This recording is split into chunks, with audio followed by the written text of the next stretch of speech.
Сайн байцгаана уу? Raising Gentleman подкастын анхаа байна. Сайн байцгаана уу? Хишгээ байна. Өнөөдрийнх дугаараар бид хоёр ямар хүмүүжлийн арга барил байдаг талаар ярилцахаар бэлэн болоод байна. Юу энэ да анхаа чамаар? За надаар гэвэл сонин сайхан гэхээр одоо Монголд маань цагаан сар болох гэж байгаа. Тийм гэхдээ энэ жилийн цагаан сар жоохон онцлогтой болж байгаа. Ягаад тэгэхээр одоо коронавирусаас болоод цагаан сарыг өргөн хүрээнд айл хийж тэмдэглэхийг нь ерөөдөө хоригдсон байгаа. Тэгвэл бүгдөө бас уламжлалаа дагаад гэр гэртээ тавгаанцсаад буузаа ээжидээ зургтаа үзээд ингэж шинэлхээр бэлтгэл ажиллаж байна да. Энэ жилийн цагаан сар тэгвэл сайхан авсаахан цагаан сар болох нь те. Харин тий. Нэг талаасаа бас зүгээр ч юм шиг санагдаад байна. Тийм шүү.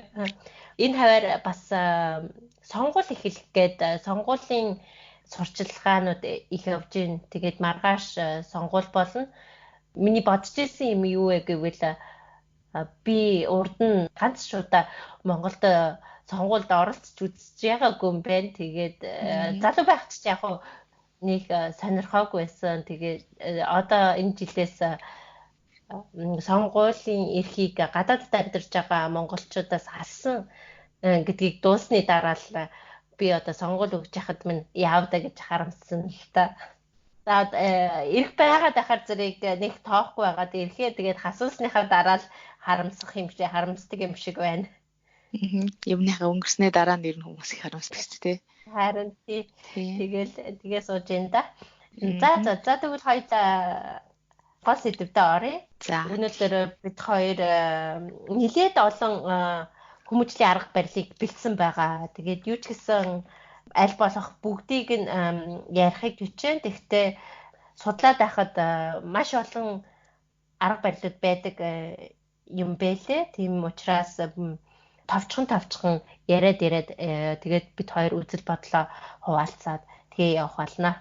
За миний эхний хүмүүжлийн арга барил бол захирангуй authoritarian буюу захирангуй юм байна. Энэ хүмүүжлийн арга барил нь хуучны арга барилд тооцогддог. Тэгээд эцэг эхчүүд хүүхдүүдийнхээ юу хийхийг зааж сургаж, удирдах заалж, бас хянаж шалгаж байдаг юм байна. Тиймдээ маш их дүрм журамтай, хориотой, бөгөөд шийтгэлтэй, хахир хатуу ямар ч харилцан тохиролцох болон буултгүй хүмүүжүүлдэг юм байна хүүхдүүдээ. Ийм нэг хүмүүжлийн арга барил байна. Энэ хүмүүжлийн арга барилын сөрөг нөлөөнүүд гэвэл хүүтэн хөндий харьцаа хүүхэд болон эцэг эхчүүдийн хооронд үүсдэг юм байна. Тэгээд дулаан хайрын холбоогүй болчдгийг хоорондоо огцхон чи ярьдаггүй, альсаа сэтгэл доторхоо бие биедээ илэрхийлдэггүй, хүүхдүүд өөрсдийгөө нээж олж чадаагүй байд юм байна. Тиймдээ шин содон санаа гаргах чадваргүй, бөгөөд сүүлдээ насанд хүрээд ирэхээр зэрэг уур уцаартай бухимдуу хүмүүс болж төлөвшөж өөртөө итгэл муутай, түүнийх хажуугаар бас өөрийн шийдвэр гаргах чадваргүй тийм болж хүмүүждэг юм байна. Тэгээд эрэг нөлөөнүүд харин гэвэл эцэг эхэд бол хялбар эцэг эхүүд төрөм журмаа гаргаад одоо хүүхдүүдийг ингэдэгээд явцдаг. Тэгээд сургуульд хүүхдүүд багшийнхаа үгэнд ордог. Томроод ажилд орсны дараа дарга нарын доор орж удирдуулан ажиллах чадвартай болдог гэсэн эрэг нөлөөнүүд байт юм байна. Чамд энтэй ижилхэн арга барил юу байна? Альсвал надад болохоор ойролцоо гэх юм бол нэг tiger parents гэж байгаа шүү дээ тий. Одоо монголоор бол бар эцэг гэд бидний сайн мэддэг нэг монгол хэлэнд орчуулагдсан tiger mom гэд Эний Чувагийн бичсэн ном байдаг. Тэрийг бас монголчууд нэлээх уншсан баг. Энэ номон дээр ч гэсэн ер нь гардаг маш их хатуу чанга дүрм журмыг баримталдаг. Түүнийгээ тэгээ хүүхдүүдээсээ дагахыг шаарддаг юм нэг хүмүүжлийн арга барил байгаа. Тэгээд энэ арга барил маань за хаанаас улбаатай вэ гэхээр нөгөө ихэвчлэн Аз буюу одоо хятад хүмүүжлийн арга барилаас санаа авсан тийм арга барил байгаа байхгүй юу? Энэ яадаг вэ гэхээр ихэвчлэн одоо нөгөө хичээл юм уу аль ямар нэг сургалт сурч байгаа тийм зүйл дээр нь тулгуурлаад маш сайн ингээд онц сурах хэрэгтэй. Эсвэл бусдаас илүү байх хэрэгтэй, хичээнгүй байх хэрэгтэй гэсэн тийм одоо шаардлагаас үүссэн одоо нэг хүмүүжүүлэх арга барил гэж үзэж болно л да. Тэгээд яагаад ингэж амар их ингэж хатуу чангаар сурахыг ингэ шаарддаггүй гэхээр ер нь бол одоо Америкт байгаа одоо хятад цагаач хүмүүсийн дунд асуухад хичээлдээ одоо ингэж хүн сайн болохын тулд маш их хичээл зүтгэл гаргах хэрэгтэй гэж байгаа байхгүй. Одоо эхлээд сонирхолтой байхгүй нь хамаагүй хичээл зүтгэл гаргаад ингээд давтаад хийгээд байх юм бол үр дүнд нь одоо сурах хүсэл эрмэлзэл бий болтгоо гэж үздэг юм байна л да. Тийм учраас одоо маш тийм хатуу чангаар ингэж хүүхдэд одоо заадаг гэх юм уу да. Тийм арга барил байгаа. За энэ мэдээж одоо сөрөг тал нь бол таны хэлсэнтэй бас адилхан тийм сөрөг талууд байгаа бах. Гэхдээ энэ арга барилыг одоо эрэг талаас нь энэ арга барилаар одоо хүүхдөө хүмүүжүүлэхдээ давхар юг анхаарах вэ гэхээр хатуу чанга дөрөв журагтай байж болно. Гэхдээ үүн дээрээ одоо эрэг одоо арга барилаас юуг оруулж байгаа гэхээр хүүхдээ жоохон хамгаалдаг, дэмждэг, бас хайрладаг. Тийм байж энэ арга барилыг хэрэгжүүлэх юм бол үр дүн сайн байх юм байна. Тэгхгүйгээр одоо хитрхи юм нөгөө те хүүтэн хөндийн мөртлөө хитрхээ бас хатуу чанга дүрмээр ингэж заах гэдэг юм бол тэр нь бас таны хэлсэнтэй адилхан юм сөрөг үр дүнгуудыг авчирч болох юм а гэсэн тийм дүгнэлт байгаа. Таны хувьд одоо ер нь одоо та энэ дээрс одоо авууштай чанарын юу гэж бодож байна? Эсвэл та эндээс одоо өөртөө хэрэгжүүлдэг ч юм уу тиймэрхүү зүйлс байна уу?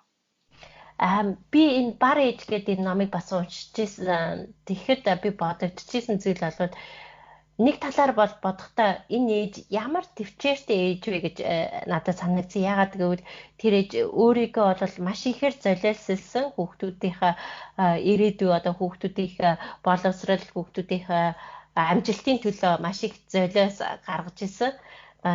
Тэгэхдээ бас айгүй хатуу тий бас тэр хайраа хүртэл надад авдаг золиослж ирсэн юм шиг санагдсан. Тэгээд надад дэмжиж байгаа юм бол хүүхдүүд ядагчсэн тийм зааж өгөх зам гэдэг юм уу да одоо арга барил бол хэрэгтэй эцэг гэхээс бол хэрэгтэй. Тэгтээ миний бодлоор хитрхи их юм шиг санагдсан. Одоо хүүхдүүдийг хитрхи их шахсан, дургүй юмыг нь хитрхи олон хийлгүүлсэн. Надаа энэ арга барил одоо энэ захирангуй юм уу энэ одоо шаардсан энэ арга барил хүүхдүүдийг хитрхи болон чахсан юм шиг санагддаг. Чамд юу гэж бодогдож байна? Энэ бар ээжийг уншаад бодогдсон юм уу? Айсуудын захирангуй арга барилтай хүмүүсийг ажиглаад бодогдсон юм чамд байгаа юу? Би тийм бас жоохон надад энэ арга барилаас авааштай санагдсан юм гэхээр тууштай чанар байсан л та. Нэг болийг буугаад өгчихгүй ингээд тууштайгаар хүүхэдтэй ингэж хүмүүжүүлсэн нэг аргаар те явсан даваа талтай санагдчих. Тэгээд би яг өмнө нь ер нь ийм аргыг огт хэрэглэхгүй л гэж бодож байсан л та. Гэтэ одоо нөгөө том хүү маань сургуульд ороод өсөг сураад ингээд хичээл хийх болсон чинь яа харахгүй нэг жоохон тийм тэг хатуу дүрм жур баримталдаг тиймэрхүү талууд өөр надад л мэддэгдээд байгаа байхгүй яа тэгэхээр ингээ хичээл чинь за чи хичээл хиймээр байна уу баймаар байна уу ч юм уу те эсвэл за минийх уу ингээ хийдэг шүү гэд байнга тэгээд тахтай өгцөө зарим үед тэр зам эргэтэй хөвтөг бол яг л ингэдэг тогтсон дүрм журамтай заримдаа тэрэндээ жоохон хатуу байж сурах юм болов гэж бас бодоод байгаа. Гэхдээ яг тийм амар бүх зүйл дээр тэгж ханддаггүй л дээ зөвхөн яг нэг жоохон хичээл хийх тал дээр яг иймэрхүү арга барилыг хэрэглээд байгаа шиг санагдаад байдаг шүү. Ер нь өөрийгөө дүгнж харахад тийм гэж. За тэгвэл дараагийнхаа тэгвэл хоёул арга барилд төр оръё. Дараагийн арга барил маань демократик буюу арчилсан хүмүүжлийн арга барил байгаа. Энэ арга барилд эцэг эхчүүд хүүхдүүдийг сонсож хамтдаа чухал шийдвэрүүдийг гаргадаг юм байна. Ингэснээр хүүхдүүдийг бие дааж өөрөөр нь сэтгэн бодохыг дэмждэг. Хэдийгээр эцэг эхчүүд хүүхдүүдээ сонсдог, өөрсдөө шийдвэр гаргаж хүүхдүүдэд залж чиглүүлдэг. Тэгтээ аль болох дүрм журм эрх чөлөө хоёрын дундчиг баримтлахыг хичээд юм байна.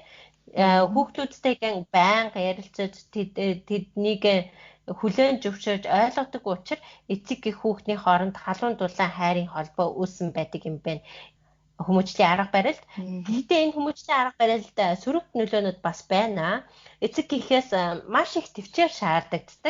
Тэгээд хүүхдүүдтэйгээ ярилцаж маргалдах шаардлага байнга гардаг юм байна. Яагаад гэвэл байнга хэлэлцэх ёстой. Эрэг нөлөөнүүд нь харин өөртөө итгэх итгэлтэй болж өссөн байна. Хүүхдүүд бусдыг ойлгох чадвартай, багаар болон хамт олонтой ажиллах чадвартай, сэтгэл зүйн тогтвортой байдалтай, үүрэг хариуцлага хүлээх чадвартай, хэцүү нөхцөлд асуудлаа ярьж шийдвэрлэхийг хүсдэг нэгэн болж төлөвшдөг юм байна. Тэгвэл чамд энэ талаар юу гэж бодогдож байна? Чамд бас ижилхэн арга барил олдсон байна уу? Альсэл чиний үзэл бодол энэ тал дээр юу байна? За яг ер нь нэрсэл нь өөр болохоос баг адилхан шахуу нэг арга барил надад байна л да. Миний ер нь олон арга барилууд хэвчлэн нөгөө амьтнаар төлөвлөж хэлсэн тийм арга барил байгаа. Тэр нь юу гэхээр дельфин эцэг гэхэд яг таны хэлсэнтэй адилхан одоо тодорхой дүрм журамтай. Тодорхой энэ нь болохоор нөгөө ихтцэн биш, багтцэн биш, тогтсон тодорхой дүрм журамтай. Тэгтээ хүүхдүүдтэй итгэл хүлээлгдэг, тэдэртэйгээ харилцан ярилцдаг. Тэгээд тэнцвэртэй боловч тэнцвэртэй тодорхойд хатуу боловч уян зүйл аргаар хүмүүжүүлдэг юм арга юм байна л да. Товчхон тодорхойлвол ингэснээр одоо яадаг вэ гэхээр хүүхдүүд минь хариуцлагатай нэгдүгээр хариуцлагатай болдог, өөрийгөө хянах чадвартай болдог, дүрм журмыг одоо дагаж бусдын заавар зөвлөгөөг одоо хүлээж авч биелүүлэх чадвартай болдог, биеэ даасан бас одоо нийгмийн харилцаанд айгуу тийм өөрийгөө авч явах чадвартай болчихсон, өөртөө итгэлтэй бас цаашлаад бүр ингээд хичээлтэй айгуу сайн шамддаг, сайн сурдаг, бүр сурах хүсэл эрмэлзэлтэй хүртэл болдог юм сайн зан чанарууд, сайн давуу талууд их байна л та. За тэгээд энэ арга барилын маань тодорхойлох үндсэн зүйлс нь юу вэ гэхээр тоглох, одоо танин мэдүүлэх, яг нөгөө нормал цагаар нь унтуулах, дасгал хийлгэх, амраах, мөн хамтын ажиллагаа суралцуулах гэх мэт иймэрхүү одоо байдлаар хүүхдүүдэд хүмүүжүүлдэг ахын л те. Эцэгхийн зүгээс одоо яг л адилхан төвчээр шаарддаг. Яагаад тэгэхээр бүх юмд нь зааварчилгаа өгөхгүйгээр одоо өөрийнхөө хүслээр өөрийнхөө одоо төлөвлөгөө ч юм уу те өөрийнхөө дүрм журмыг ингэж гаргаж одоо өөрийгөө бий болгохтол ингэж хүлээж өгөх хэрэгтэй юм байна л та. Шаардахгүйгээр хамтаа ярилцаад тэрний үр дүнд өөрөө ингэж бие дааж ямар нэг юм хийхийг хүлээдэг. Тэгээд ингэснээр болохоор эцэгхийн зүгээс хит их тийм нарийн төлөвлөгөө гаргаад, хуваар гаргаад л ингэтийгээ зааварчилгаа өгөөд байхгүй ч гэсэн харилцан ярилцаж одоо хүүхдүүдэд ерөөд нь өөрөөр нь юу гэмтэй өөрийгөө хүмүүжүүлэх гэх юм уу? Тийм одоо туслалцаа үзүүлдэг юм арга байгаа. Миний бодлоор энэ аргыг надад хамгийн одоо авууштай гэж санагцсан арга байгаа юм л та. Би ч гэсэн бас ерөөдөө ингэж хүмүүжүүлэхийг жоохон бодож хичээдэг. Дүрм журм байдаг. Тэгвэл энэ нь бүр юм хүчээр тулгсан биш. Одоо жишээ нь гэрийнхаа дүрм журмыг гаргахтаа хүүтэйгээ өргөж ингээ ярилцаа. За ингэхүү. За одоо өдрийн хуваар нь гэхэд ийм юм байх уу? Ийм юм хийх үү гэж харилцан ярилцаа. Тэгвэл бас яг эцсийн шийдвэрийг бол аав ээж нь гаргадаг байх жишээний тий.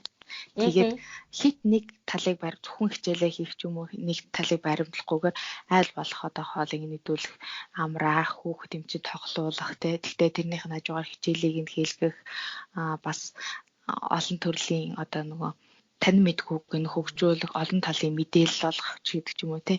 Олон талын боломжийг олгож тэгэмдээ цогцоор нь ингэж хүмүүжүүлэх гэж хичээдэг байхгүй юу? Тэгэхээр энэ арга надад энэ хамгийн дажгүй санагдсан. Наад ч гэсэн хамгийн дажгүй санагдсан арга барил энэ байгаа. Энийг ч гэсэн манайх бас яг гэртээ хэрэгжүүлдэг юм байлээ. Бодоод байхад яг гэвэл бид хоёр бас нөхөр бид хоёр хүүхдтэйг ямар нэгэн шийдвэр гаргахаар бол ярилцсан. Тэгээд хэрвээ манай хүүхэд бидний хоёрын эсрэгч гэсэн бид хоёр бол шийдвэрээ гаргацсан байна. Таард бас жишээний юм байна уу? Гэрийн нэг хуваар гаргадаг байхгүй юу? За. 7 хоногийнхаа хуваарийг гаргачдээ одоо өдөрт тэдэн минут хүүхдийн кино үзнэ. Бас тоглох бол тэдэн минут нөгөө гар утсаар тоглодог байхгүй юу? Одоо бас жоохон том болсон болохоор тэр нь одоо 7 хоногт хэдэн удаа байх уу? Хэдэн удаа гадаа гарч одоо тоглох уу? Хэдэн удаа ном унших уу? Өдөр төр нь яг тодорхой хийх ёстой юм өдрийг л ингээд хуваар гаргадаг байхгүй. Тэрийг бас хоёулаа ярилцсан л да. Тэгээд заавал байх ёстой зүйлс нь болохоор өдөр болгон ном уншина. Өдөр болгон шатаж тоглоно гэх мэт ийм зүйлсүүд нь бол аав ээжийн зүгээс ингээд оруулцдаг. Тэнгүүтээ за үлдсэн нь л одоо чи 7 хоногт нэг удаа гар утсаар тоглож 30 минут тоглож болно. Харин чи тэр өдрөө өөрөө сонго гэдэг тэнгүүд өдрөө сонгочихно. Тэгэл тиймэрхүү жишээний яг өөрийнхөө зүгээс хүсэл сонирхолтой юм байх юм бол тэрийг 7 хоногт хэдэн удаа гэж зааварчилгаа өгвөл тэрийг өдрөө харин өөрөө сонгодог ч юм уу. Иймэрхүү байдлаар бас ажилтдаг юм байна. За тэгвэл тэр бас зүгээр санаа байна. Яг ингээд хөтөлбөр гаргацдаг гэсэн үг үү тий? Хөтөлбөр гаргаад эцэг гэхэд маань айгу хөнгөлөлтөө одоо Google-д үзмээр байна. Үгүй болоогүй гэдэг ч юм иймэрхүү маргаан гарахгүйгээр за өнөөдрийн хуваарт ийм юм байгаа учраас энийг хийх юм байна гэд. Хүүхдтэй ч гэсэн амар юм байна л да. Хүүхдтэй ч мэдэн. За өнөөдөр би хичээлээ хийн, маргааш би тоглоно. Нөгөөдөр дахиад хичээлээ хийн. Тэгээд тэрний дараа би зурагт үзэх юм байж гэдэг ч юм уу тий? За. Тэгвэл наад чинь бас айгүй зөв санаа байна. Тэгээ хүүхдээ бас байнга сонсож хүүхдийнхаа хүслийг бас оролцуулдаг тий. Тэгэхгүй тэгээд товт хичээлээ хийх гэх юм бол хэтэрхий хатуу тэр нөгөө нэг бар ив шиг юм болох байх л да тий.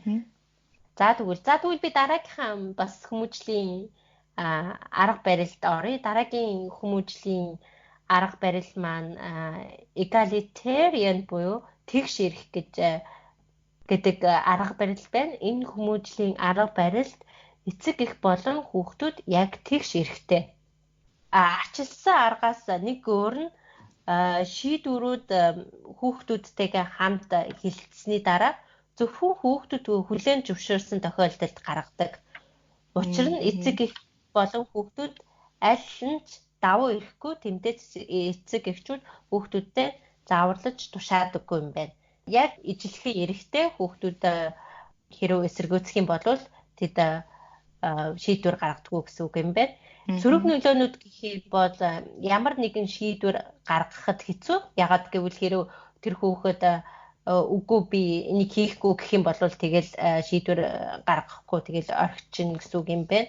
Тэгээд сургуульд орсны дараа бол багшийн зааврыг хүүхдүүд хүлээж авахдаа чадваргүй байдаг юм байна. Ягаад гэвэл тэжчгээс өөрийнхөө хүсэл бодлыг хэлэх гээд байдаг тийм. Одоо миний дургүй байхад багш ингэх гээд байна гэж тэгдэг ч юм уу те. Ягаад гэвэл гэртээ болохоор зэрэг өөрөө дургүй бол эцэг гэх нь дургүй юмыг нь хүчилдэггүй. Тэгээд том болоод насанд хүрсэн хойноч гэсэн ажил дээр орохоор бас дарга нэрийнхээ үгэнд орох ч юм уу те. Даргынхаа үгээр ажиллах тийм дур хүсэлгүй болчтой юм байна. Ерөнхийдөө бол энэ хүүхэд дүрм журмын дургүй түүнийг дагах чадваргүй болсон тийм хүүхэд болж өсдөг юм байна. Тэгээд яг хөө эрэг нөлөөнүүд бол байлгүй яг хөө эрэг нөлөөнүүд бол хүүхдүүд өөрийн гэсэн шийдвэр гаргадаг тий. Яг тэгвэл байнга эцэг эхчтэйгээ ярилцаад би ингэмээр байна, би тэгмээр байна гэсэн өөрийн хүсэл бодлоо олцсон. Тэгээд бодол санаагаа илэрхийлэх чадвартай өөртөө итгэлтэй бие даасан тийм хүн болж төлөвшдөг юм байна. За тэгвэл наад аргатай чинь ойролцоо арга надад бас байгаа юм байна. Jellyfish эцэг их буюу одоо далайн залхаг эцэг гэсэн нэртэй байгаа. Энэ нь бас л адилхан нөгөө ямар нэг дүрм журам бол огт байхгүй. Хүүхдүүдээ одоо ийм байгаасаа тийм байгаасаа ч юм уу эсвэл одоо ийм болоосаа тийм болоосаа гэсэн ийм хүлээлт бол аяа харцангуй бага. Тэгээд ямар нэг хүүхэд нь одоо өрсөлдөөнд оролцоод одоо тэрэндээ хүрч чадахгүй бол заавал ингээд түүнийг даван туулахыг шаарддаггүй зүгээр хайчихоо гэх чинь тий тэгдэг тэгээ бас гэр бүл дотроо бол болохгүй гэсэн тийм үгийг огт хэрэгэлдэггүй. Тэгээ ер нь бол бас жоохон ингээд хүүхдүүдэд зөнгөөр нь орхидог гэх юм да. Гэхдээ энэ бүр огт хайгахгүй гэсэн үг биш. Ер нь хүүхдүүдэд одоо хэтэрхий хүүхд тийм л юм да. Яг 50% байдаг ч юм уу те. Хүүхдүүдийнхаа үзэл бодлыг хүндэтгээд одоо тэр хүлээн зөвшөөрдөг ч юм уу. Эцэгхийн зүгээс тийм эрх мэдэл байдгүй. За ингээд давуу талууд нь болохоор ингэсэн байгаа. Ганцаардах одоо айх тийм нөгөө сэтгэл зүйн асуудлуудад өртгөн баг. Ягаад гэхээр өөрөө тэрийг ингээд нөгөө тэрнээс амархан ангижрал сурчсан байдаг. Тэгээ бас өөрийгөө хүндэтгдэг, өөрийнхөө шийдвэрт бат зогсдог, бас биеэ даасан болж өсдөг. Харин сөрөг тал нь гэхээр гэр бүлийнхнийхээ одоо аав ээжийнхэн зөвлөгөөг бол хүлээж авдаггүй, авах нь айгу бага.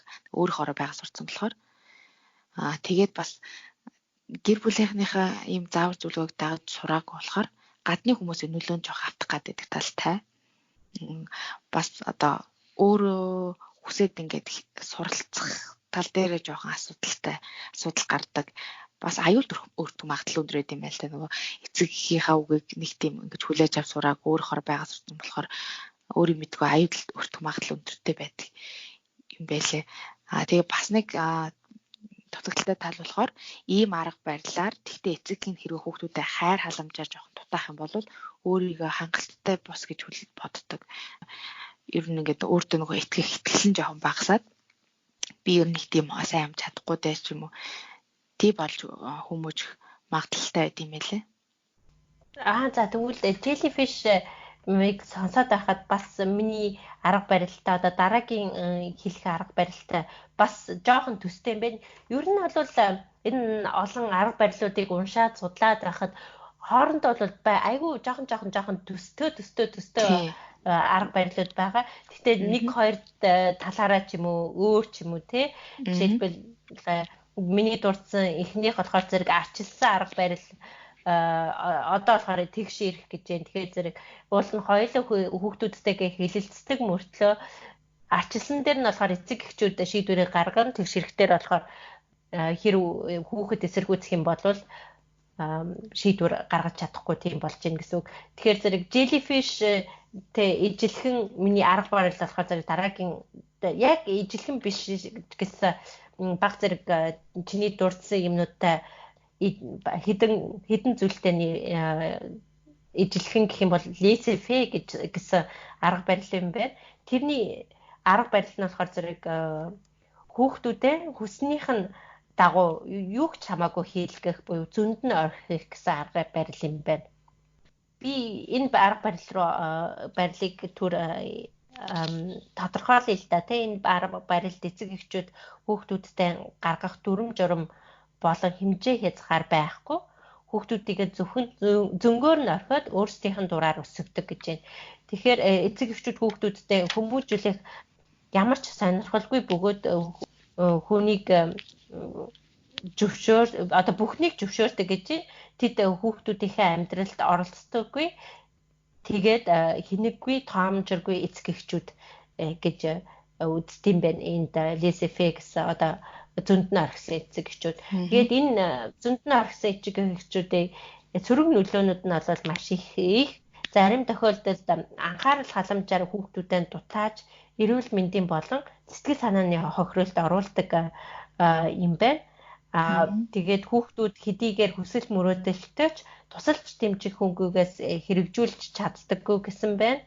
Найз нөхөдтэйг болох ямар нэгэн харилцаа холбоонд орохдоо бас асуудалтай болдог юм байна. Хэрэг хүүхдүүд томроод ирэхээр зэрэг хэд их орхитуулсан хүүхдүүд гэмт хэрэгтэн болох эсвэл арх таймх, хар тамхинд орох аюултай гэж дурдсан байна. Яг нь эрэг нөлөөнүүд бол эцэг эхчүүдэд хамгийн амар. Тэгээд хүүхдүүд бол биеэ даасан өөрсдийг нь тусалж дэмжих гэр бүл байхгүй гэж ухаарсан байдаг юм байна. Тийм мэдээж бас өөрийгөө үнэлэх чадвар муутай болцсон байт юм уу да. Тэгээд миний бодлоор болохоор энэ арга барил хамгийн муу арга барил юм шиг санагдсан. Тэгээд миний уншиж ирснээр ч гэсэн одоо хүүхдүүдийг зөнд нь орхих те эн чин бараг л хүмүүжлийн арга барил гэж хэлж чадхааргүй те зүгээр л орхисон тийм муу арга барил буюу хүүхдүүдийг нэлээд хохироодог арга барил юм уу да гэж бодогдсон. За надад одоо нэг тайлбарлах арга барил нь болохоор elephant mom буюу одоо заан ээж гэсэн арга барил байна. Энэ гол дүн нөгөө ээж нарын хүмүүжлийн арга барил гэхүү дээ. Хэтэрхий жоохон уян хатан ханддаг. Хүүхдүүдээ одоо зовлон битгий амсаасаа ингээд өөрт нь хэцүү байх юм бол болоод ингээд өөрт нь ирээд тусламж хүсээсээ эсвэл хэцүү үед нь ингээд очиод туслаад өгөх юмсан тэр гэсэн тийм ерөөхдөө нэг ээж нарын нэг тийм юу байдаг штэ. Хүүхдүүдээ ингээд их зовоогоод баймааргүй тий хэцүү санагдвал ингээд очиод ингээд хамгаалж өгмөр санагддаг. Тийм бодлоос үүдсэн арга барил юм удаа гэж бодсон. Зааж зөвлөж сурахаас илүүтэй ингээд зөнгөөрөө өөрийнхөө хүссэн хүн болохыг нь хүлээж тэнд дэмжлэг үзүүлдэг. Тэгээд ер нь бага настай одоо хүүхдүүдтэй яаж ханддаг вэ гэхээр ер нь аз жаргалтай л байгаасай гэсэн маягаар ханддаг. Одоо тэр үед ингээд өөрийнхөө одоо сурч мэдээсэй ч юм уу те өөрийгөө хөгжүүлээс ихээс илүүтэй өөрийнхөө хүссэн юм хийгээд ингээд хүүхд насаа аз жаргалтай өнгөрүүлээсэй гэж хүсдэг. Тэгээд бас ерөөхдөө ингээд тайван хандаад тэгээд хит их халамж өгөөд тэгээд ер нь эргээгээд юу хүсдэг вэ гэхээр хүүхэд маань эцэг ихтэйгээ ийм халуун татна харилцаатай л байхыг одоо чухалчилж үздэг юм байна. Энэ арга барил нь. Гэхдээ үүдэд одоо сөрөг талууд нь юу байна вэ гэхээр хэтэрхийх ээжтэй ингээд түшгэлдэг болчтой. Ингээд юм л бол ээж одоо нөгөө мама бой гэж ярьдаг ч тий. Ээжийн гараас гардггүй ингээд юм болвол ээж дээрээ гүгээд очицдаг. Бие даах чадварыг жоохон чадвар суралцаагүй. Тэгээд бас асуудлаа ингэж бас бие дааж шийдвэрлэх чадваргүй. Ер нь юм л бол нөгөө ээжтэй л түшгэлээл нэг юм зааны туга шиг ээжээ даагаагүйгээд зааны туга шиг л болгодог тийм сөрөг талтай юм бас арга барил байт юм байна хүмүүжлийн. За тэгвэл чиний ярьсан elephant parenting-тэй ижилхэн надад бол нэг арга барил байна. Тэр болохоор зэрэг attachment parenting зүйлтэй эцэг гэх гэсэн арга барил байна. Энэ арга барил нь болохоор хүүхдийн хүсэл хэрэгцээнд хандсан хүн холбоог баттгахад чиглүүлсэн хүмүүжлийн арга барил гэж үздэг юм байна. Одоо жишээлбэл аль болох ээж хүүхдийн хоорондох харьцааг баттгах тий ээжүүд хүүхдүүдтэй айл болох халуун дулаахан хайрыг амсуулах хүүхдүүдийг айл болох уйлуулахгүй тий зовоохгүй зовлон үзүүлэхгүй өсгөх тийм талын арга барилтай одоо чиний хэлсэнтэй ижилхэн юм байна. Тэгээд энэ арга барилыг болохоор зэрэг миний бодлоор голцоо 0-3 настай хүүхдүүдэд хэрэгжүүлдэг арга барил. Учир нь энд голцоо ярьдаг арга барил гэвэл хүүхдээ аль болох удаан хугацаагаар хөхүүл гэж хэлдэг. Тэгээд банк тэрч үүрч яв гэж зөвлөд юм байна. Тэгээд хүүхдүүдтэйгээ бас хамт нэг оронд унтаж тий ингэж халуун дулаан уур амьсгалыг үүсгэж байвал одоо ингэж хүмүүжүүлсэн тохиолдолд бол хүүхдэд айгүй их эргээр нөлөөлд юм байна л да. Тэгээд аль болох хүүхдтэйгээ ойрхон хүүхдийнхаа бодол сонирхлыг олж харахыг хичээдэг. Тэгээд энэ арга барилд зөв буруу гэсэн үйлдэл байхгүй. Зөвхөн хүүхдийн ажиглаж байгаад өөрөө зөв гэж бодсон зүйлээ хайр үйлдэл хийх ёстой гэж үздэг юм байна. Одоо чиний хэлснээр бол сөрөг талууд байна штэ тийм мама бой гэж хэллээ штэ тий. Тэгвэл эрэг талууд болохоор бас их хүүхдийн холбоо бол баттгаж өгсөн юм байна. Тэгээд хүүхдэд гэсэн бодохдоо за миний ард манай ээж байгаа шүү гэж одоо байнга боддог тий. Байнга итгэдэг тийм бодол санаатай юм байна. Тэгээд яг уу сөрөг нөлөөнүүд гээд чи хэллээ штэ тий. Би тэгээд энд болохоор зэрэг сөрөг нөлөөнүүд энийг эмэгтэйчүүдийн эрхийг хамгаалах газрууд энэ арга барилд айгу дургүй юм байна л да. Ягаад гэвэл ээж нарыг одоо эмэгтэйчүүдийг зөвхөн ээж бай гэсэн утга учиртай. Одоо та ээж хүн болсон бол зөвхөн ингээд хүүхдээ банк хөхүүлээл, банк тэрэл, банк хүүхдтэйгээ хамт унтаал тэгэл зөвхөн ээж бай гэсэн юм шиг санагдж байгаа тийм арга барил тэгж зөвлөж байгаа юм шиг арга барил тэмдээ чи энд хүмүүс яагаад зөвхөн ээж оролцоо одоо эмэгтэй хүн ээж байх ёстой гэсэн тэр бүх аргуудыг одоо эмэгтэй хүн чинь уул нь хажуугаар нь ажил хийх ёстой хажуугаар нь суурж боловсрох тий өөр одоо өөрийн гэсэн хүсэл сонирхолтой хоббитой ч юм уу тийм байдаг шүү дээ тэгэхэд тэрийг нь орхитуулаад одоо та хүүхдээ сонс хүүхд чи уйлж ивэл хүүхдээ уйлж ивэл очиж хүүхдээ хар тий хүүхдээ тэрвэр хүүхд чинь үсээд ивэл хүүхдээ хөхүүлч гэдэг юм уу тиймэрхүү арга барилыг зааварсан болохоор ер нь бол эмэгтэйчүүдийн эрхийг хамгаалсан газрууд ерөнхийдөө дургүй байд юм байна. Тэгээд хитрхи ээж рүү төвлөрсөн тий аавыг орхитуулсан юм уу да тий голцоо ээж л тэгээд бүх юмыг хийж явах ёстой юм шиг тийм санагдсан. Тэгээд германчууд болохоор ингэж хүүхдээ урт хугацаагаар хөхүүлэх хүүхдээ байнга тэрвэрж явах тэгэл хүүхдтэйгээ унтаж ярих эднэр бол ердөө төсөөлөгддөг байхгүй юу ягаад гэвэл эднэр чинь айгүй эрт одоо би төр түүх рүү арах юм бол эднэр чинь айгүй сайн түүхтэй нэг хэсэг эднэр одоо германчууд эмэгтэйчүүд хүүхдээ хөхүүлэхийг дургүй болсон одоо моднаас гарцсан үе байсан юм байна л да тий моднаас хүүхдээ хөхүүлэхээр зэрэг хөх муухай алчинч гэдэг ч юм уу тийм ер нь бол хүүхдээ хөхүүлдэггүй зөвхөн унгажаар өсөгдөг байсан үе байсан юм байна нэг хэсэг тэгээд одоо орчин үед болохоор зэрэг буцаад ээжүүдийг та хүүхдээ хөхүүлээ одоо хөхний сүү хамгийн ач тустай сүү бүх юмд байгаа бүх аминд юмд байгаа тийм болохоор зэрэг та хөхүүлээ гэсэн нэвнсэн дээр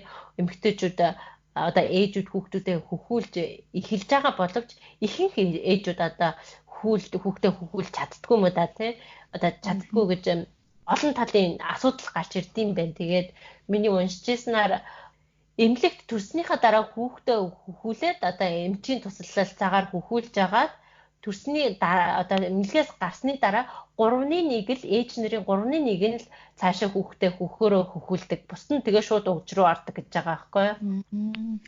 Энийг ингээд урт хугацаагаар одоо 6 сараас дээш ч юм уу 1 жилээс одоо 1 наснаас дээш хүүхдээ хөхүүлэх болохоор зэрэг эднэрт байж боломжгүй юм шиг санагддаг. Тэгээд төсөөлж чаддгүй. Тэгээд өөр нэг хүүхдтэйгээ хамт унтах нэг оронд унтах гэдэг нь бас их хэцүү юм шиг санагддаг. Ер нь бас яг уу Германд бол гайгүй хүүхдүүдтэйгээ унталж болно. Харин бүр Америк руу ороод ирэх юм бол бас их хүүхдтэйгээ унтж байгаа тохиолдолд шууд буруугаар хүлээж авдаг юм байна л да. Тийм болохоор зэрэг энэ бас барууны орнуудад энийг ингэж хэрэгжүүлж хүлээж авахад айгүй хэцүү тийм арга барил юм байлээ. Тэгтээ би энэ арга барилыг 2 хүнтэй хоёуланд нь хэрэгжүүлдэг. Ягаад гэвэл бид нар чинь одоо монголчууд чинь хүүхдүүдээ хэд хүртэл хөхүүлд юм бэ мэдэхгүй шүү дээ тий. Аваад ер нь хязгааргүй. Тий айл алхал хөхүүлдэг гэдэг өөртөө ажил хийгээд явахгүй болоод тэгэл ажил хийж байгаа ч гэсэн тий хөхүүлдэг. Тэгээд томыг болохоор зэрэг 14 сар хүртэл хөхөөсөө яг нэг нас хүрээл ирсэн ч хүмүүс за одоо хөхнөөс нь гаргахгүй мó л гээл тэгэлээсэн. Тэгээд арайч 14 сар биш юм байна бас 18 сартай энэ гаргасан юм байна. Бас банк тэрвэрч явдаг тийм хүүхдээ би томыг бол ердөө уйлуулдаг байсан. Ингээл банк жоохон уйлал янгууд нь буцаа тэрвэл арчуурандаа хийгээл аваа явдаг ч юм уу тий байн ингээд ингэртэй зүйлцтэй. Тэгээс хүүхдтэйгээ хамт унтна, оройд унтна гэл тэгээд одоо тэгээ багынхаа болохоор зэрэг бас ерөнхийдөө бас энэ маягаар хүмүүжилдэг. Одоо би нөгөө нэг томтойгоо зуралдаа заримдаа багыгаа анхаарч чадахгүй тохиолдолд бол тэгээд за одоо манай баг маань тэгээ нэг хэсэгтээ жоохон ойрлол гэдэг жоохон үлдээчдэг. Тэгтээ хэмжээ хязгаартай за одоо төр хугацаагаар тий яг л болохгүй болоод л одоо төр хугацаагаар гэрээ цэвэрлэх ч юм уу тий тэр тохиолдолд тавьдаг. Тэгээд тэгтээ аль болох бас ингэртэй зүүж явдаг. Хоёр тип байгаа. За чамд ер нь цансаад хахад энэ арга барил ямар санагдчих чинь. Ер нь бол чиний хүүхдүүдтэй хэрэгжүүлж байгаа арга барилтай ижилхэн санагдчих байна. Тийм. Ер нь бол энэ арга барилч ер нь бид Монгол хүмүүс бол хүссэн үсэг бол өөртөө мэддэггүйгээр ч гэсэн хэрэгжүүлэл явж байгаа хэл та. Хүүхдийг бол ер нь бид нар чинь харьцангуй хөхөр хооллохыг илүүд үздэг. За ямар нэг онц шалтгатай биш л бол ихэнх хүмүүс хөхөр хоолдог шүү дээ тий. Тэгэхээр энэ тал дээр бол яалтчгүй би ч гэсэн адилхан хөхөр хоёр хүүхдээ ойлонд хөхөр хоолж исэн. Тэгээ хоолж исэн ч гэж одоо ч хоолж байгаа. Тэгээ бас тэрэг тал дээр бол бас ялгаагүй. Нэг тэгэж уйлуулад байхыг боддгоо. Ингээд тавгүрх ч юм уу гэх юм бол ингээд тэр нь тэврээд тэгтээ бусын ингээд байнга тэврээд байхгүй л те. Нөхцөл байдалтай тааруулаад одоо тавгүрхэд ч юм уу эсвэл нойр нь хүрээд жоох ингээд ийм ууртай ч юм уу тиймэрхүү үед нь бол ингээд тайвшруулах гэдэг тэврэн. Тийм тэгээд харин хамт бол унтдаг юм байна. Энэ тал дээр тий би нөгөө өөрөө шүүн айгуу жоохон ийм хөдөлгөөнтэй унтдаг болохоор айгаад зэдгийг. Жоохон хүүхдээ ингээд хөдөлгөөнтэй унтаад гар хөлөөр ингээд цогцох юм уу эсвэл хагас дараад унтсан байх уу гэж айгаад ерөөсөө яг анханаас хамт унтсан сураагүй дандаа тусна унтуулаад сургацсан. За хөхөлөөр бол чи босоод босож байгаад хөхөлхөө те? Тийм. Хөхөлөхтэй болохоор босож байгаад орноос нь наваад сууж хөхөлээ тэгээ буцаа унтуулцдаг. За. Тийм. Тэгэхээр ерөнхийдөө энэ арга барилыг бол яг ингээд дагнаад бүгдийг ингэж биелүүлэхгүй ч гэсэн Монгол ээж нар бол бүгд л яг адилхан байдаг баг. Тий. Надад ч гэсэн ажиглахад бол энэ Монголд хэрэгжүүлдэг арга барил байгаа байхгүй юу? Энэ бас нөгөө соёлын ялгаа гарч ирж байна л да. Одоо барууны оронд бол энийг бүр одоо хүүхэд хүмүүжүүлэх арга барил гэж үзэж байгаа бол бид нарт бол энэ зүгээр л байх л өстой тий. Нэг одоо ингээд өглөөнийхөө цайг уугаал, өдрийнхөө цайг уугаал, оройныхоо цайг уух гэдэг шиг л хүүхдээ хөхүүлээл тий хүүхдээ тэврээл хүүхдээгээ унтахнуудаа ингээд зүгээр л нэг байх л өстой юм шиг гэж хүлээж авдаг. Энэ болохоор соёлын лирний ялгаа юм байна л да тий. Би нэг уншаад ингээд яаж яхад сөрөг нөлөө гэж хэллээ шүү дээ тий герман эмэгтэйчүүд одоо эсэргүүцдэг тий одоо энэ эмэгтэй хүнийг зөвхөн ээжил гэж харлаач гэх шиг тий тиймэрхүү маягтай ерөнхийдөө бол айгүй сонин тий за тэгвэл чамд өөр ямар арга барил байна чи за надад одоо хоёр арга барил үлдсэн байна би ерөнхийдөө энэ хоёр нь жоохон төстэй болохоор нэгтгээд ярьчих гэж бодож байна тий нэг нь болохоор нөгөө өвс хадагч одоо өвс хадагч аав гэж гэсэн арга байгаа. Ер нь энийг ингээд сонсохоор л ойлгомжтой байгаа зү тий ингээд үр хүүхдийнхаа нөгөө өмнөх замыг ингээд тэгшлээл яваад байдаг явах замыг л тийм нэг хүмүүжлийн арга барил байгаа юм л та. Тэгээд ерөнхийдөө бол хүүхдийнхаа амьдралын юм замыг юм дардан байгаасаа гэж хүсдэг.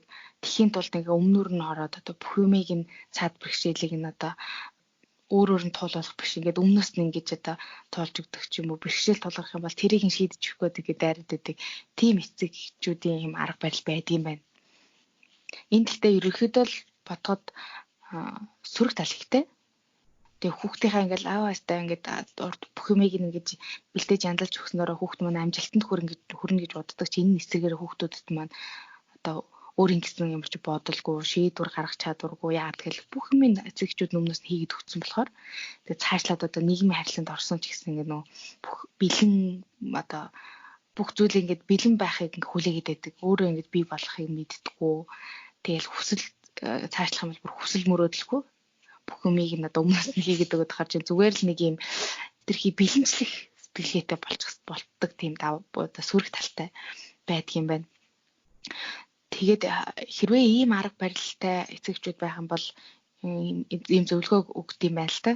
Ер нь ингээл богинохоо хугацааны бэрхшээлүүдийг ингээд эцэгчүүд нь шийдвэрлэж өгөх биш урт хугацаанд одоо нөгөө хүүхдэн дээр асуудлаа даваад одоо бэрхшээлээ бол нүүр тулаад тэрийгэ даван тулаад тэрнээс одоо өөрөө хөгжөөд явахт нь анхаарал хандуулах хэрэгтэй юм байна.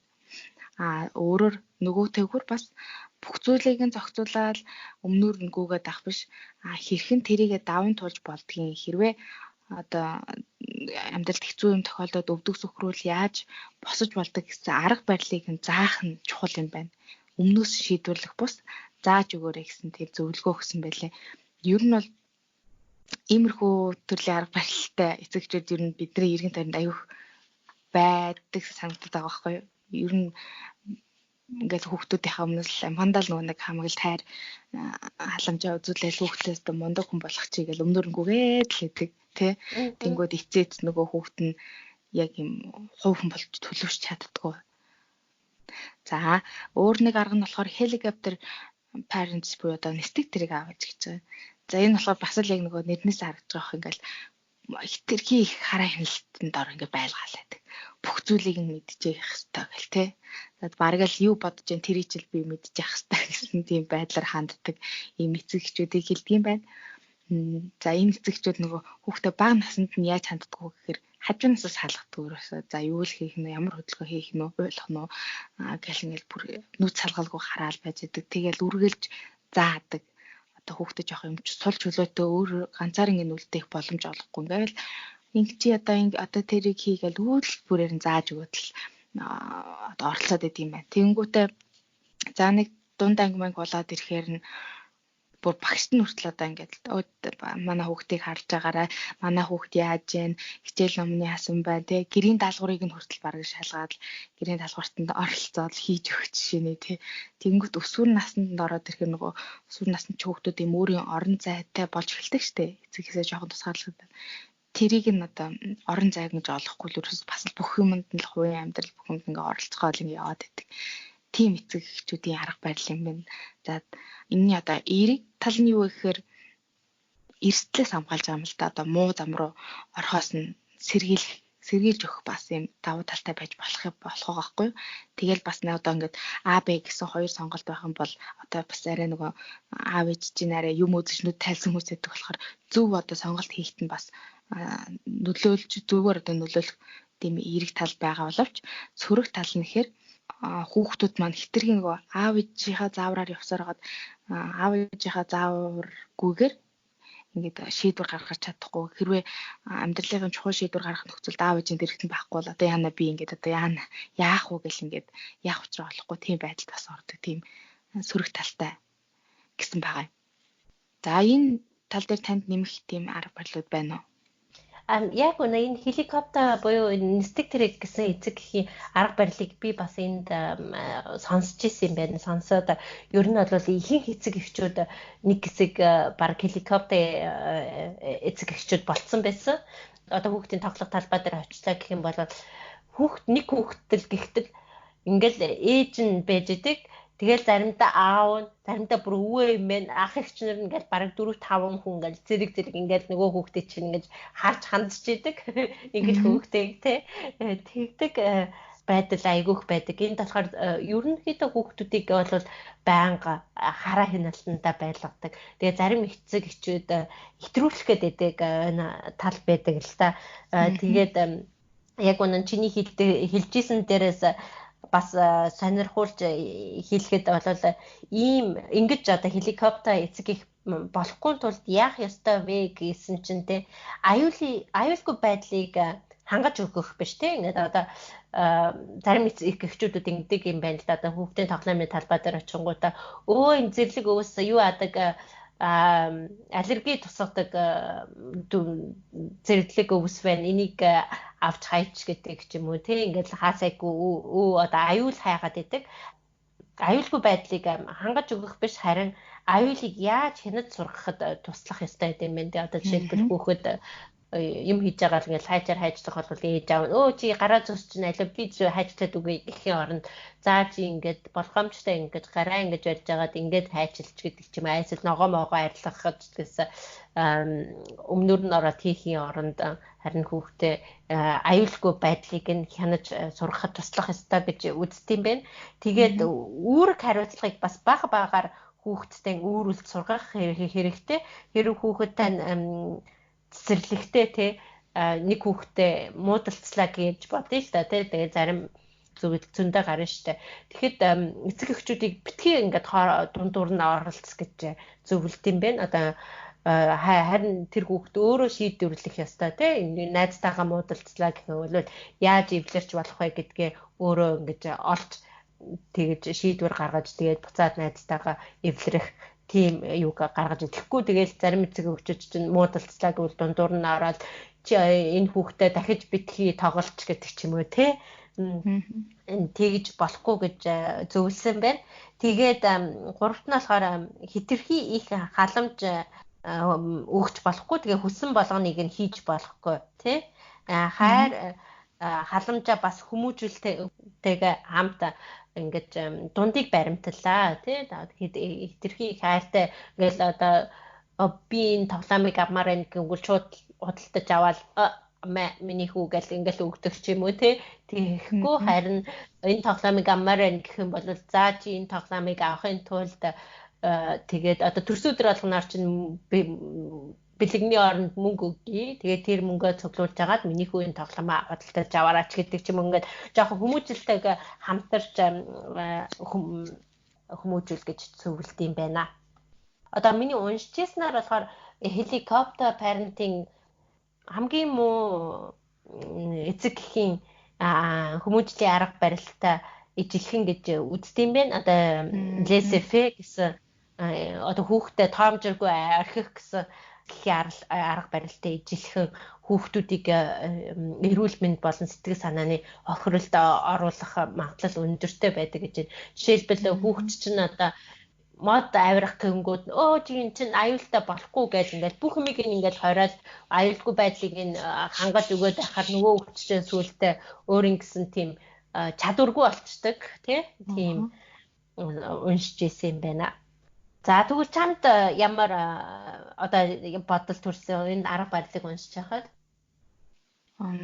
энийг үрж яхад надад ер нь нөгөө солонгос эцэгчүүдийн нийтлэг төр харагдсан л да. Тэгээ би энэдэг холбогдуулаад ер нь солонгос эцэгчүүд ямар байдаг талаар бас тусдаа ордчихъя. Яг нөгөө хүүхдээ дагуулаад тоглоомын талбай дээр очиход харж байхад айгу том болцсон гэ бие дагаад тоглох чадвартай болцсон тийм хүүхдүүд байхад заавал ч ингээл оролцоод гулсуун дээр нь хамт гулгаал нөгөө ингээд тэр чинь хүүхдүүдийн л тоглох одоо орчин байгаа штэ. Тэнгүүд эцэгчүүд нь ингээд заавал тэнд нь оролцоод гулсуун дээр нь хамт гулгаал ингээд байх нь айгу харагддаг.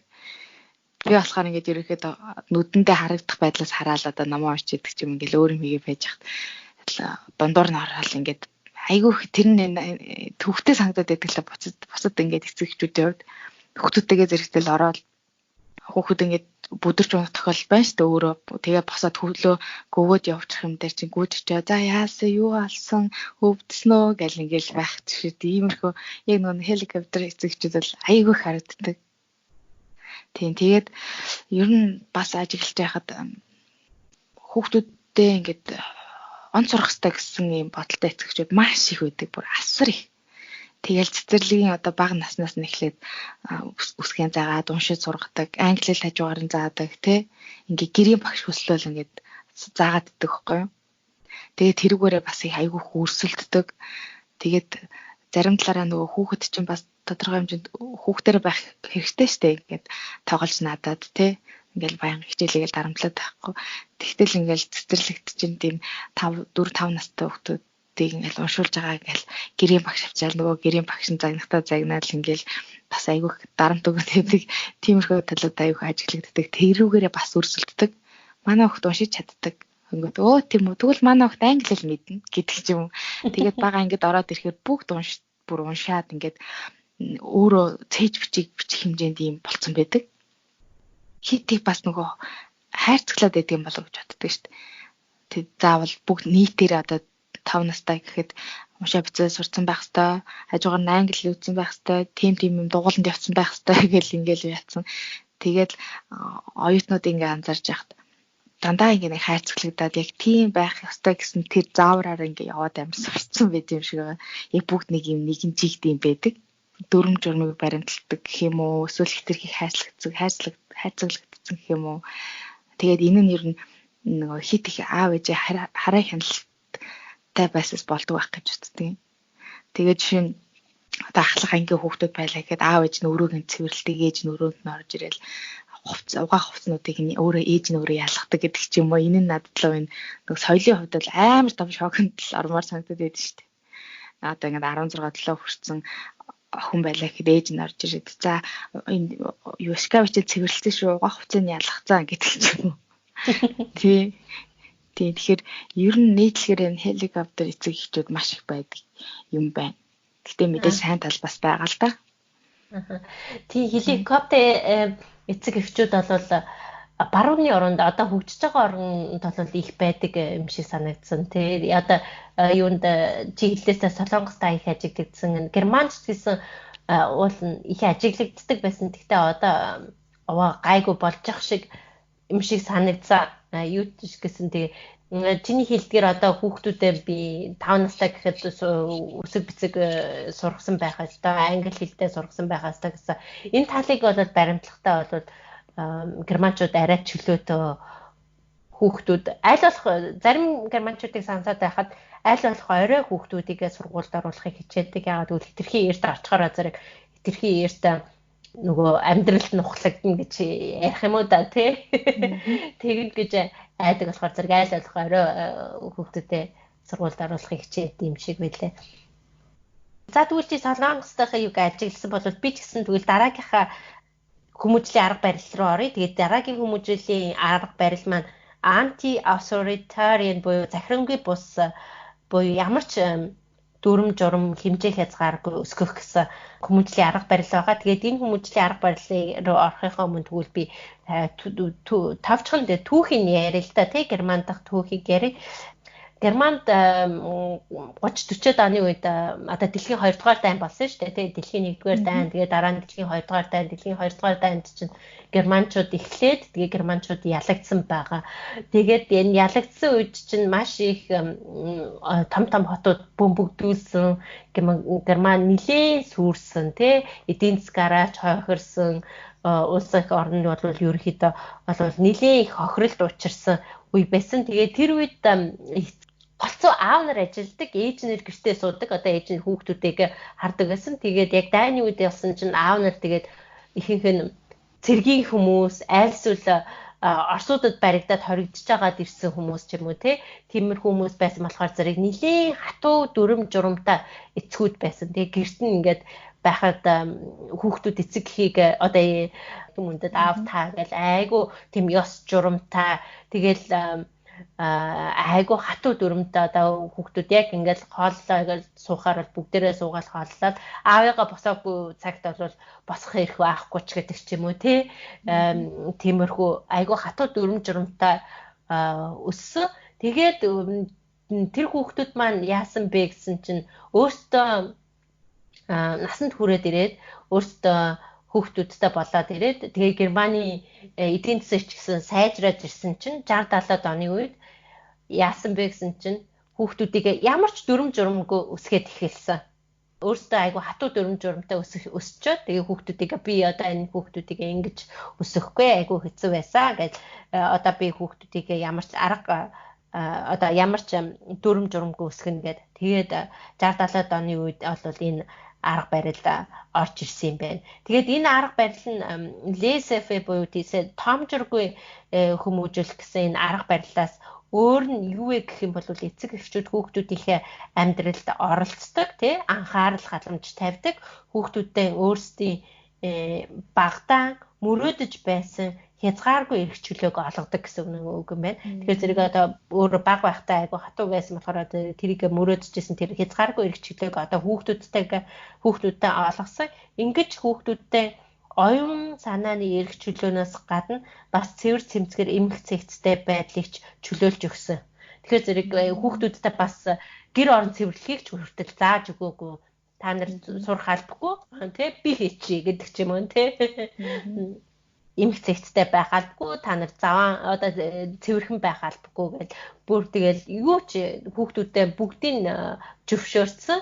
Гэхдээ ингээд баян ингээл хоолыг авч өгөөл урд нь тавиал өгдөг, одоо хувцсыг авч өгөөл яадаг, баян ингээл халамж анхаарал тавьдаг мөртлөө дүрм журм байхгүй. Тэгснээ тэгэл одоо хүүхдүүд бүх юм тий дураараа хийдэг. Одоо хаан л хаан өсөрч хараагаад авираад үнтэй цайтай төгөлдөр хуур дээр ч хүртэл гарчдаг ч юм уу тий. Тэгтэн хүртэл юу ч хэлэхгүй. Тэгэл энэ хүүхэд одоо өөрийгөө олж ийн гэж тэгдэг ч юм уу. Өөрийгөө танин мэдж ийн гэж ингээд ердөө оролцдоггүй тийм арга барил байсан юм байна. Тэгээд яг сөрөг нөлөөнүүд гэх юм бол одоо ингэж өссөн хүүхдүүд маань тамраад ирсэн чинь яг амиа боддог болсон. Одоо бийл гэсэн одоо төвтэй болцсон. Ягаад гэвэл зэрэг эцэгчүүд нь чийл гэсэн төвийг өгсөн. Тэгээд энэ хүүхдүүд маань шин нийгэм юм уу альсэл өөрчлөлтөнд дасан зохицох чадваргүй. Ингээ сургууль болон ажил дээр тэгээд хүний үгийг сонсох айгу дургу болцсон. Тэгээ хариуцлага ухаарах болон түүнийгээ хүлээх ухамсаргүй тэгж болж төлөвшдөг юм байна. Сөрөг нөлөөнүүд нь. Тэгээд эрэг нөлөөнүүд нь гэвэл хүүхдүүд энэ арга барилд маш их дуртай. Ягаад гэвэл эрх чөлөөтэй тий эрх чөлөөтэй хайр халамжийг хайр халамжийг авж ийн бүх юм хангуулж ийн. Тэгээд харин тэгэл эрх чөлөөтэй би хүссэн юм хийж ийн. Тийм болохоор хүүхдүүд энэ арга барил маш их дуртай. Тэгээд өөрсдийнхээ бас дуртай зүйлийг айгу олоод авцсан тийм. Одоо би энэ үндэл дуртай энийг л хийн гэдэг олоод авцсан. Өөртөө хит их итгэлтэй бие даасан тийм болд юм байна. Тэгээд энэ ингээд 60-70 оны үед ингэж германчууд хүүхдүүдэд ингэж хүмүүжилснийхэн дараа одоо болохоор зэрэг хүүхдүүд одоо энэ ингэж хүмүүжсэн хүүхдүүд маань одоо насанд одоо миний үеийн хүмүүс болцсон шүү дээ тий. Тэгэхээр зэрэг эдгээр маань хүүхдүүдийг болохоор зэрэг яаж ийнэ гэхээр зэрэг буцаад хатуу.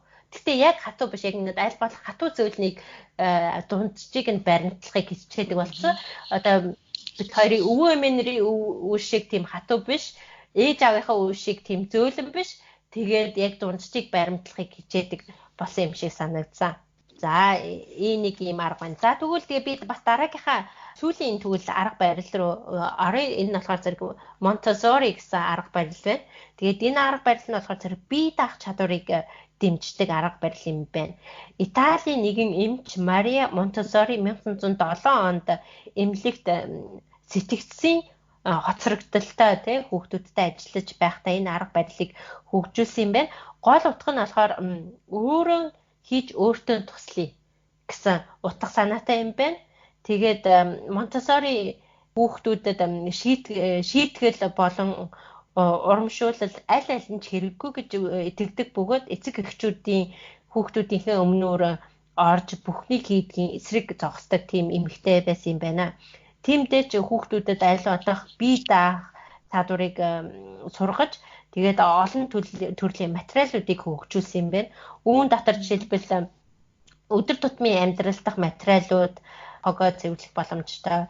Тэгээд аль мэдрэмж хөгжүүлэх материалууд гэж байд юм байна. Энд нь бол голцоо жоохон хүүхдүүдэд одоо 0-3 насны хүүхдүүдэд зориулагдсан юм тоглоомнууд байдаг тий. Айгу олон төрлийн материалаар хийгдсэн тоглоомнууд. За энэ юу байна? Нилон байна, энэ цэвэр давуу байна, энэ юу байна?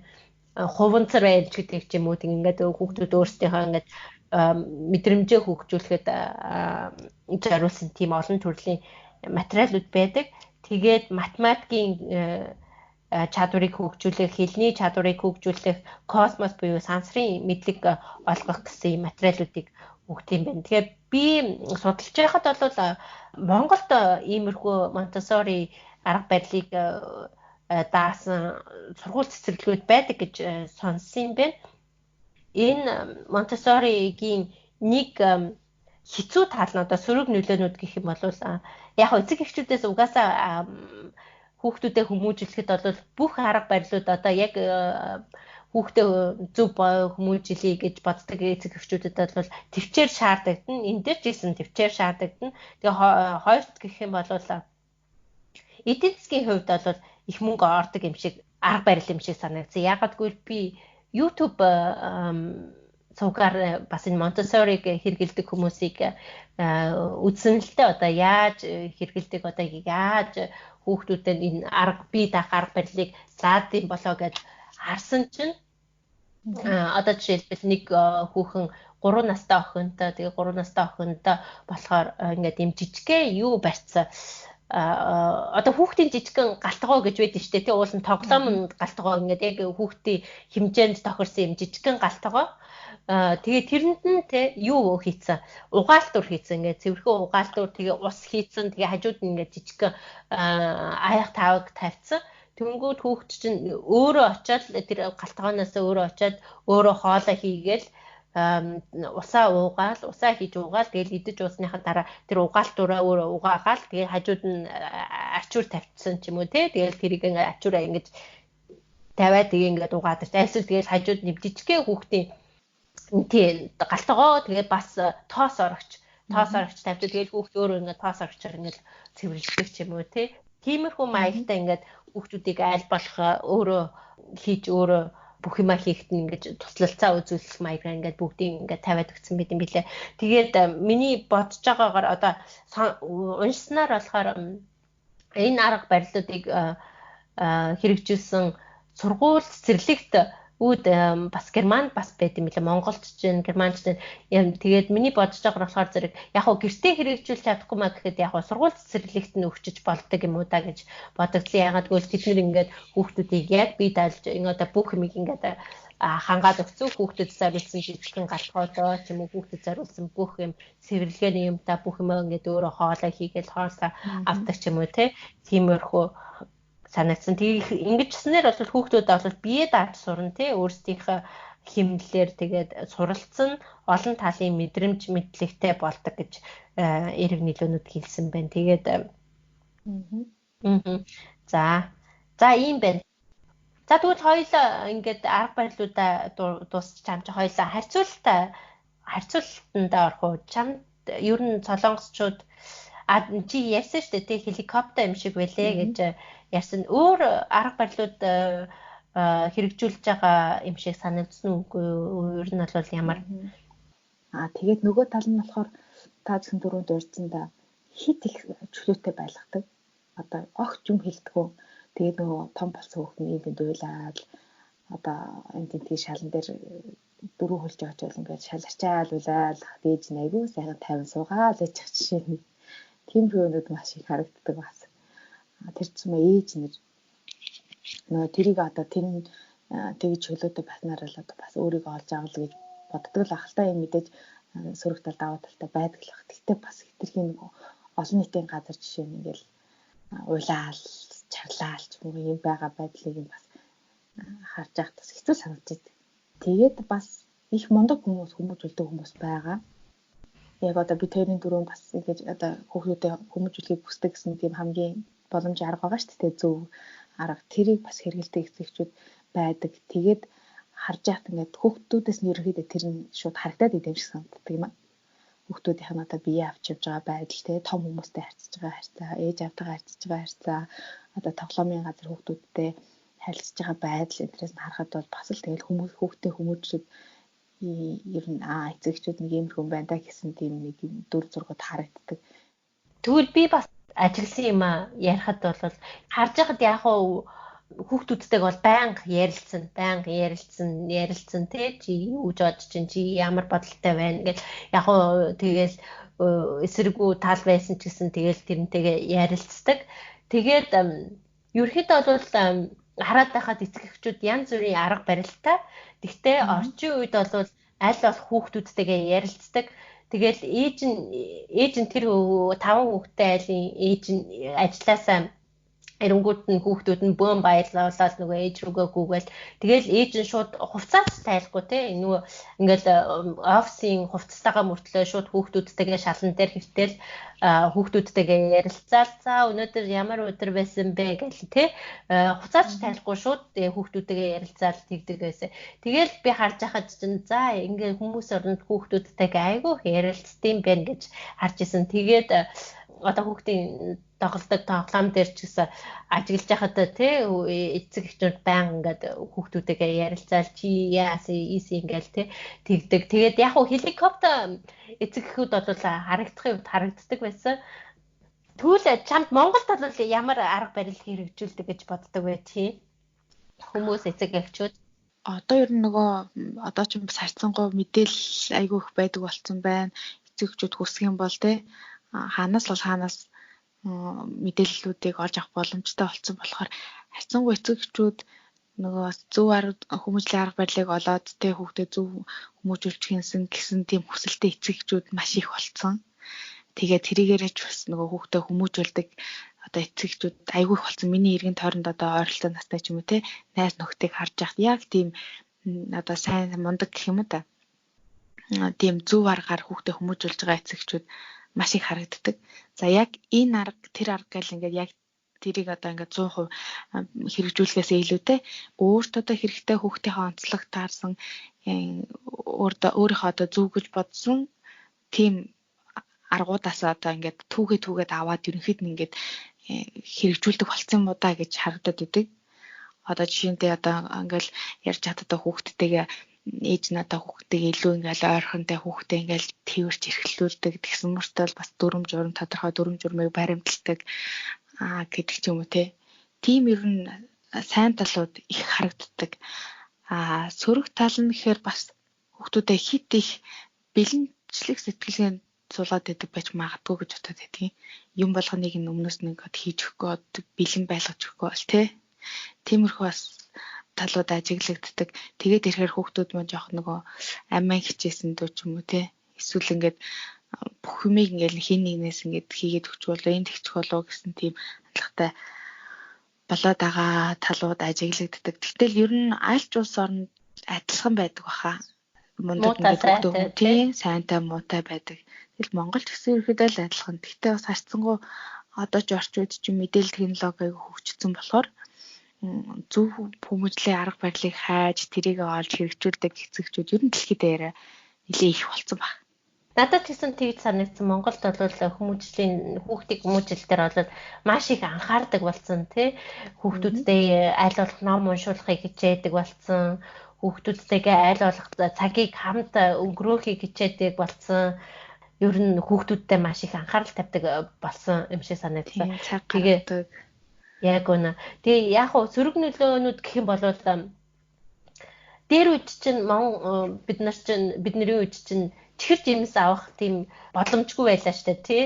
Тэгэхэд одоо болохоор эцэг эхчүүд маань бүгдээрээ мөнгө чихэр жимс авдаг болсон. Тэрэндээ ч үзсэн юм уу хүүхдүүдтэй айгүй их чихэр жимс өгдөг болсон юм шиг санагдсан. Тийм тэр яалтчгүй бас миний нэг эмзэглэж явдаг зүйл мөн шүү. Ер нь яг Монголд ч төдийгүй Солонгост ч гэсэн ингээл одоо дэлгүүрээс уух юм авч өгтөө ус биш голбоо одоо жуус ч юм уу ундаа айгүйх авч өгдөг. Тэрхийг эрхлүүлж ингээд айл болох тийм гой амттай ямиг нь авч өгөх санаатай тэгээд айгүйх тийм чихэрчгээс амж өгдөг юм шиг санагдсан. Тэрнээс биш Монголд бол надад бол ажиглагдчих хахад маш их хөгжиж байгаа тий. Одоо эдийн засгаараа ч хөгжиж чинь бас оюун ухаанаа араач гэсэн хөгжиж чинь тий. Тэгээд хүмүүстүүдийнхээ хүмүүжилчдгээс маш их анхаардаг болсон юм шиг санагдсан. Яг хөө дээр үеийн хүмүүсийг харж байхад хүүхдийн хүмүүжил ярихаар зэрэг надад болохоор дээр үеийн хүмүүсийг харахаар зэрэг та хүүхдээ яаж хүмүүжүүлдэг вэ гэдэг ч юм уу тий. Хүүхдийн хүмүүжлийн талаар ярихаар би хүүхдээ үнэтэй сургуульд өгдөг ч юм уу. Би хүүхдээ хувийн сургуульд өгдөг гэсэн тэр талыг хүмүүжилгээд ойлгодог юм шиг санагдсан. Би одоо хүүхдтэй гоё хүссэн юм аваад өгчдөг ч юм уу тий. Манай хүүхд гоё ингэж сургалтанд явдаг, ийм юмд явдаг, ийм сургуульд явдаг, ийм юм идэл хэрэгэлдэг гэдгээ хүмүүжүүлж जैन тий айгуу сайн хүмүүжил гэдэл болоод бодоод байсан байх. Тийм магадгүй тий. Яг үнэн тий. Тэгж боддог юм шиг одоо бодоод байсан юм шиг санагдсан. За тэгээд айгуу өөрчлөгдсөн байгаа. Өөрчлөгдсөн тий. Одоо хүүхдүүдтэй цаг гаргая, хүүхдүүдтэй хайрыг амсуулъя. Одоо тий зөөлхөн дуур амьсгал хүүхдтэйгээ эрхлэх ч юм уу тий. Тиймэрхүү цаг гаргах жишээтэй болсон байна.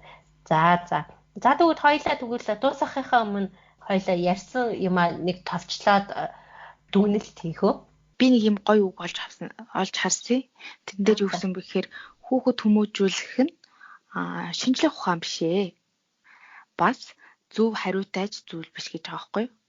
Хүүхэд хүмүүжүүлэх нь ийм юм байх ёстой гэсэн шинжлэх ухаан шиг биш. Бас хийдээд энэ бол зөв хүмүүжил арга юм а гэсэн арга бол байхгүй. Тэгтээ одоо зөв мэдээлэлд суурилсан зөв арга замыг олж аваад тэр арга замаараа одоо өөрийнхөө хүүхдийнхээ онцлог тохирсон. Тэгээ бас эцсийн зорилго нь сайн хүн болоход нь туслах тухайн өөрийнхөө арга замыг олж авах нь хамгийн чухал юм а гэсэн тийм уншиж юм байна.